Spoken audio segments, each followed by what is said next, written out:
वासिफ अली वासिफ फरमाते हैं, कामयाबी और नाकामी इतनी अहम नहीं जितना कि मकसद का इंतखाब है। नेक मकसद के सफ़र में नाकाम होने वाला बुरे मकसद में कामयाब होने वाले से बहुत बेहतर है। ऐसा मुमकिन हो सकता है कि एक आदमी मकसद हासिल करने में कामयाब हो जाए लेकिन उसकी ज़िंदगी नाकाम हो। तुम्हें अल्लाह ने इंसान बनाया, उसका शुक्र अदा करो, और फिर उसने तुम्हें मुसलमान बनाया, शुक्र अदा करो, और फिर उसने अपनी मोहब्बत से नवाजा, शुक्र करो। बड़े एहसानात किए, शुक्र अदा करो, नाशुक्री ना करो। दुआ करो कि हम कम से कम अपनी ज़िंदगी पर तो राज़ी रहे। बस जो अपनी ज़िंदगी पर राज़ी हो गया वही अल्लाह पर राज़ी हो गया, और जो अल्लाह पर राज़ी हुआ अल्लाह उस पर राज़ी हुआ। जिस इंसान पर इंसान राज़ी हो गए वो रज़ा इलाही पा गया। जो इंसानों से राज़ी रहा वो राज़ हस्ती पा गया। यही राज है। अब फरमाते हैं, तरकीब ये है कि अल्लाह पर राज़ी रहना सीखो, ज़िंदगी पर राज़ी रहना सीखो। दूसरों के अमल से परेशान न हुआ करो, दूसरों का काम ही परेशान करना है। जिसने दूसरों के अमल को अपनी परेशानी ना बनाया वो आदमी कामयाब है। ये बात याद रखना कि अल्लाह राज़ी हो जाए तो ये ज़रूरी नहीं कि आपको दौलत मिल जाए। ऐन मुमकिन है कि राज़ी होकर सारा कुछ ले जाए। इसलिए अल्लाह की रज़ामंदी को दुनियावी तौर पर ना देखना। अगर आपका दिल इत्मीनान में है तो अल्लाह राज़ी है, और दिल परेशान है तो आप समझो कि अल्लाह राज़ी नहीं है। बदकान लोगों को हर वक्त ज़िना की और बेहयाई की बातें अच्छी लगती हैं। इशारों किनायों में बेहयाई और लव गुफ्तगू उनकी सोहबत में सुनने को मिलेगी। ज़मीर मर जाए तो सोचकर मायूसी भी नहीं आती, बल्कि वो गुनाह पर खुश होता है। मायूस कौन होता है?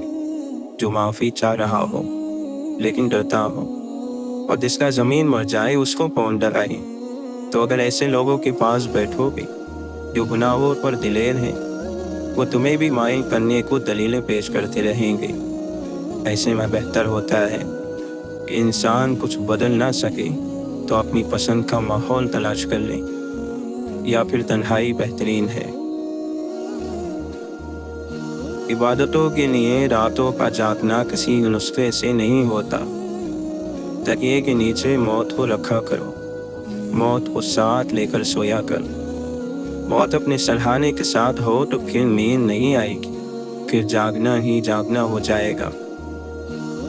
एक तो इस जिंदगी के छूट जाने का ख्याल हो तब इंसान जागता है। जिंदगी के ख़त्म होने के एहसास का नाम ही जागना है। जागना कहते ही इसी को है।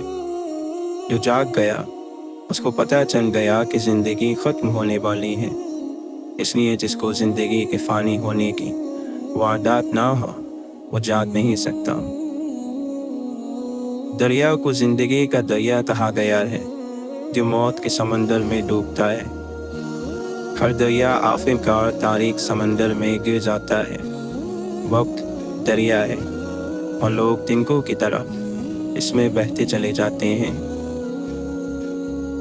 वासिफ अली वासिफ फरमाते हैं, आपको एक नुस्खा बता रहा हूँ याद रखने के लिए। जिस चीज़ को, जिस अमल को और जिस शय को, जिस शख्स को आप अल्लाह के हवाले से अपनी ज़िंदगी में शामिल करते हैं तो उस शख्स, उस शय और जगह को अल्लाह ही के हवाले से मानते रहना। बात समझ आई? अगर ये मसल्ला है, ये कपड़ा है, जाए नमाज है, तो इसका कपड़ा बाज़ार से लिया होगा और फिर इस कपड़े को आपने मुकर्रर कर लिया कि ये नमाज की जगह है। आपने इज्जत से उसको नमाज की जगह बनाई, तो अब उस कपड़े की हमेशा इज्जत करना, क्योंकि ये अल्लाह के साथ आपका ताल्लुक़ बयान कर रहा है। बेशुमार तकलीफ़ें ऐसी होती हैं जो आपको खासी मेहनत वाली इबादत से आज़ाद कर देती हैं। کیونکہ وہ تکلیف عبادت کا بدل ہو جاتی ہے۔ اس تکلیف پر خاموش رہنا عبادت کا نتیجہ دے گی۔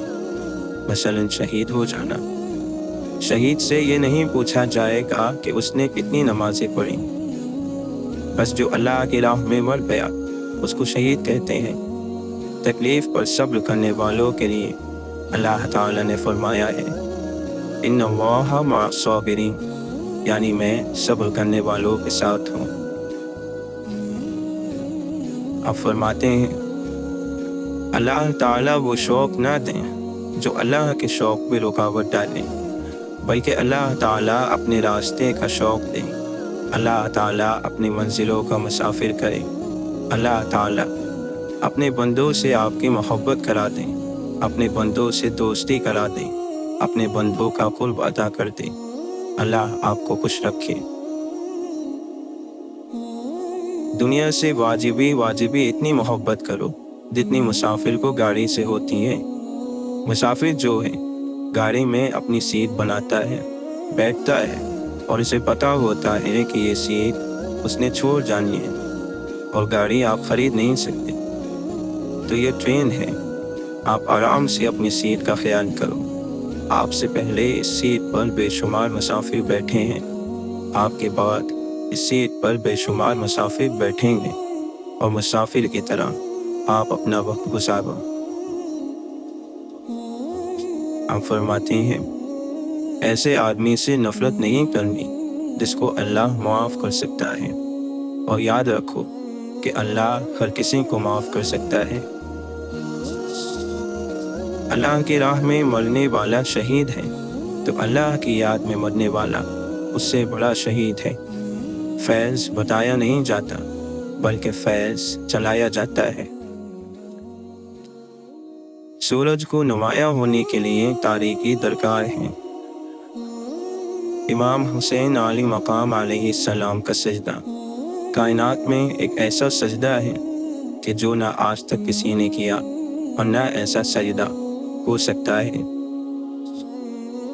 بزرگی کا مطلب ہے اللہ کی رضامندی کا ضرورت مند ہونا اور اس کی طلب رکھنا۔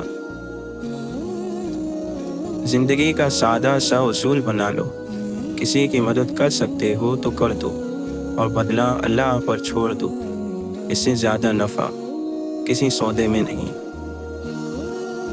زندگی میں ملتا تو بہت کچھ ہے، بس ہم حساب اسی کا رکھتے ہیں جو نہ مل سکا۔ برے وقت میں کندھے پر رکھا گیا ہاتھ کامیابی میں ملی تالیوں سے کئی گنا زیادہ طاقتور ہوتا ہے۔ جاگنے والے زندہ ہوں تو سونے والوں کو کوئی نقصان نہیں پہنچا سکتا۔ حال کے عمل سے ماضی کا عمل بدل سکتا ہے۔ ماضی کفر ہو تو کلمہ پڑھ کر مومن ہو سکتا ہے، حال مومن ہو جائے تو ماضی بھی مومن ہے۔ وقت کے لامحدود خزانوں سے ہمیں چند محدود ایام ملتے ہیں، ہم اس وقت کو زندگی کہتے ہیں۔ منافق اس انسان کو کہتے ہیں جو ایک ہی وقت میں نیک لوگوں اور برے لوگوں میں مقبول ہونا چاہتا ہو۔ کچھ نیکیاں ایسی بھی ہونی چاہیے جن کا اللہ کے سوا کوئی گواہ نہ ہو۔ آرزو سے آزاد دل ہی شہنشاہ ہوتا ہے۔ زندگی وقت کھاتی ہیں، زمانے نگل جاتی ہیں، کبھی کبھی صدیاں ہڑپ کر جاتی ہیں اور دس سے مس نہیں ہوتی۔ جب تک ہم اللہ کی ذات سے رابطہ قائم نہیں کریں گے تب تک زندگی کی سلوٹیں بھی دور نہیں ہوگی۔ حضرت علی رضی اللہ عنہ فرماتے ہیں تمہاری باتیں تمہارے اعمال سے زیادہ نہ ہوں۔ دنیا کے تکبر سے انسان اتنا برباد نہیں ہوتا جتنا دین کے تکبر سے برباد ہوتا ہے۔ ایسے نیک نہ بنیں کہ ہر بندہ گناہگار نظر آنے لگے۔